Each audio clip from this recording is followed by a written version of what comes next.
Hey, what's up, YouTube? This is your boy DJ Troy, aka DJ Extraordinaire. Well, it's Tuesday, May the 27th. You know what I mean? I hope everyone had a wonderful Memorial Day weekend. I had a wonderful time. You know what I'm saying? I enjoy having fun with my family, friends, and loved ones. Now, for this day, there's a lot of crazy things happening, so I'm gonna deal with the big celebrity story. Yeah, so the one of the big stories of the Memorial Day weekend, of course, and this is like my 10 times talking about it. I know my fans is probably like, "Oh, why is he talking about it again?" Of course, Kim Kardashian and Kanye West officially got married. So it's official. Her name is Miss Kim West, Kimberly West. Okay? Of course, she's always going to be go by the name Kim Kardashian because Kim Kardashian is a brand. The name is a brand. You say Kim Kardashian, all of a sudden, everybody's flocking to you. You want to sell a product, you want to be endorsed, you want Kim Kardashian is where it is. And of course, this creates a lot of hate.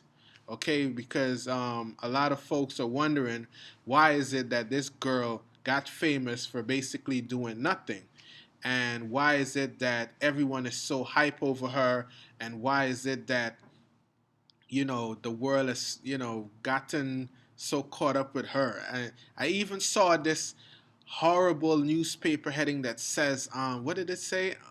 The two weirdos or two sickos officially got married, which it's all hate. It's all hate. It's all hate. Because people who have studied acting, have gone to school, have done this and have done that, wonder, okay, what is it that I'm doing wrong, and what is it that Kim Kardashian is doing right that makes her win and makes her the talk of every single celebrity magazine, every single site? Kim Kardashian, Kim Kardashian. Why is it that people are so fascinated by this girl? Listen, man, it is what it is. She's not going anywhere. And after we're gone, people are going to remember who Kim Kardashian is because she's no longer just a name. She's no longer just a brand. She's culture. Okay? That's the impact that she has had on the world. Whether or not we want to agree with it, whether or not we feel that it's right, it is what it is. Okay? So, shout outs to Kim Kardashian, the entire Kardashian family. Mr. West, I wish you nothing but the best in marriage. I hope that you guys continue to, talk to each other. I hope that you guys continue to do what you need to do. Go get counseling, go to couples retreat, do a lot of things because regardless of if you're rich, regardless of if you're poor, you know what I mean? You definitely need marital counseling. You definitely need time alone as husband and wife. You definitely need to be able to talk to one another, tell each other what each other want so that you guys both could be on the same page. Because marriage, again, whether rich or poor, it needs work. The thing that I always tell, my folks is that you cannot buy happiness. You have to work for it. Happiness doesn't come in a box. It doesn't come from, money. It doesn't come from anything. Because some of my most unhappy times is when my pockets was full. And some of my happiest times was when I didn't have any money. So, it's a state of mind. So I hope that as a couple, they continue to work on what they need to work on, do what they need to do, and have a blessed marriage. My second topic, of course, is going to be the mass shooting that happened in California over the weekend by an individual by the name of Roger Elliot. It's it's hard to dissect this case in 5 minutes or even 2 minutes, but what I can say is that we need our parents to step up and handle our children. There's been so much joke about this situation. They called him the virgin suicide killer. There's so much there's so much things about sex and about, you know, different aspects of this whole situation of why is it that this guy, well, before I go on, for those who don't know, over the weekend of Memorial Day weekend in the United States of America, there's this individual by the name of Roger Elliot decided to do a mass shooting all over the state. I think he ended up killing 6 people and injuring 13. And according to him, the reason why he did this is because no girls were showing him any love and he wasn't getting any sex, and he was frustrated being a virgin and these things.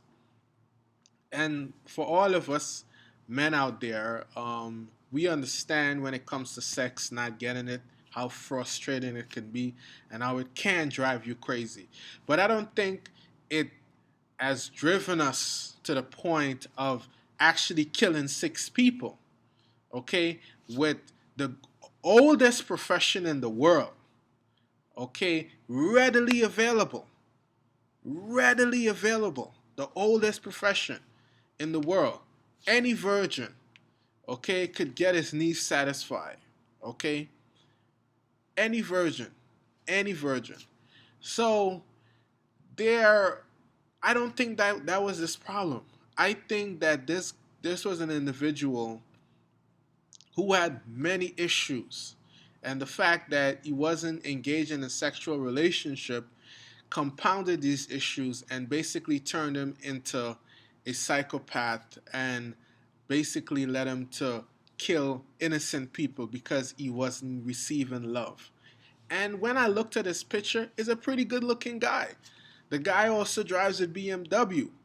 Okay, and I know that wealth is differs from state to state, community to community, but as long as I've been around, whether you might be in some of the richest zip codes of New York City, the richest zip codes in Jamaica, in Thailand, you have a BMW, some women are coming after you. Okay, there are women that are gonna come after you just because of your car. Okay, and it seems like, there was a lot of other things going on. So I don't think it was just sex that made him commit this type of act, this type of heinous act where he killed innocent people.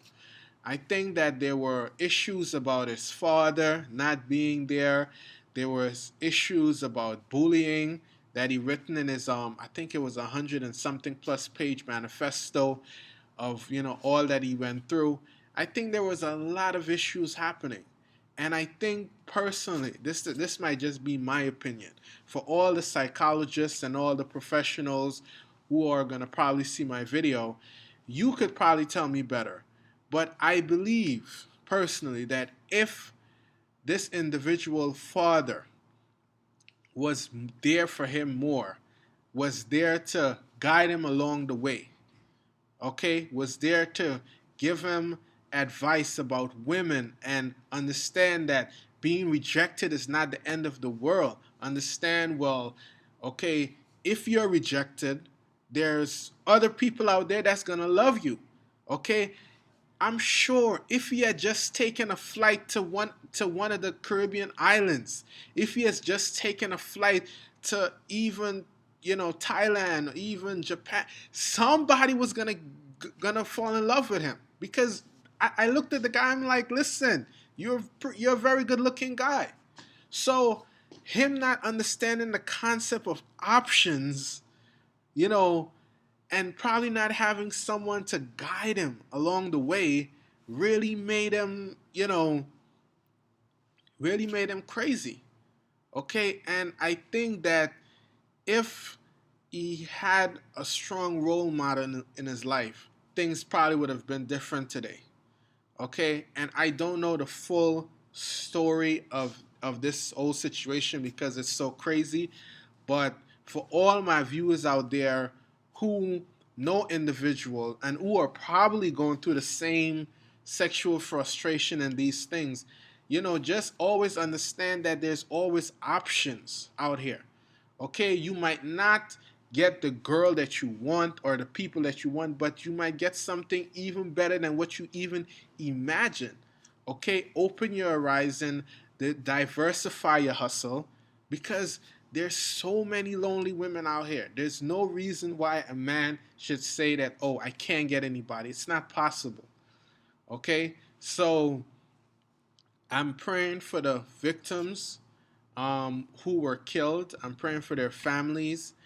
And again, as I usually tell all my people at the end of my videos, always remember to take care of the people around you, because it's important, it's critical, because the destruction of a nation begins at home. Okay, it begins at home. Nobody talks about what happened with their friends. Everybody talked about when my father did this or when my mother did this. I was at a conference over the weekend, and every reference the individuals made, or let me just say 99% of the reference that they made towards situations that happened in the past, oh, my parents did this. And I'm telling you, these are individuals who are 50, 60, 70 years old. This is to show you the impact that your family has on you. Okay, so parents, guardians, whomever out there, the kids around you. Obviously, you cannot save everybody. Obviously, there's always gonna be someone that comes around that you're like, okay, I can't do anything for this individual. But if you can, try to educate the people around you. Try to try to give a lending hand to the individual that you see might not be so, crazy, might not, be so together. Try to give some help to them. Try to, and if it seems like a situation where you cannot handle it, make sure that, well, you contact the proper authorities, and, you know, try to help that person. And the biggest thing that people don't understand, and it's so crazy, and I think it might have to be a rethinking of law enforcement. 90% of mental illness cases are referred to law enforcement. And people have to understand that police aren't, psychologists. Okay? They're not therapists. They're not necessarily trained to deal with these issues. They're trained to deal with deadly combat. They're trained to deal with danger. Wherever danger are, that's what they do. And sometimes mental illness isn't so immediate.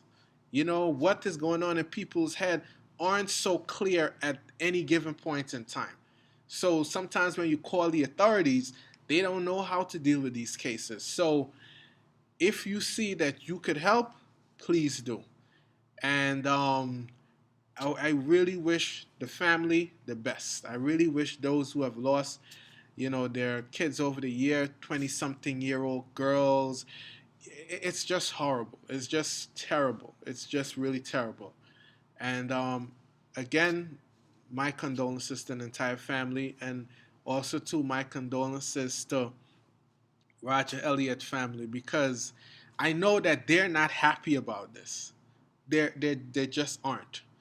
They, it's not possible. It's not possible that you see that your child, who you have raised and have probably tried to do the best that you can, committed these acts. This is why sometimes I'm a little cautious about making critique about people, because you don't know the whole story. I wasn't there.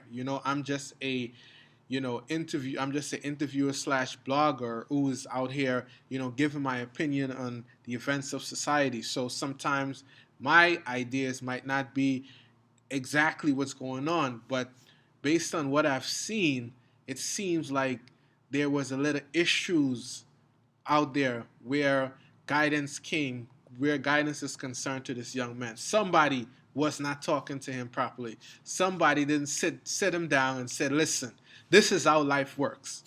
You're not going to get everything you want. Okay? And always understand there's options. If plan A doesn't work out, go to plan B. If plan B doesn't work out, plan C, D until Z. Continue trying until you get what you want. Okay, and this is just a cautionary tale to all my viewers out there that if things don't work the way how you want it to work, it's not the end of the world. Look for something else. It's that simple. Okay.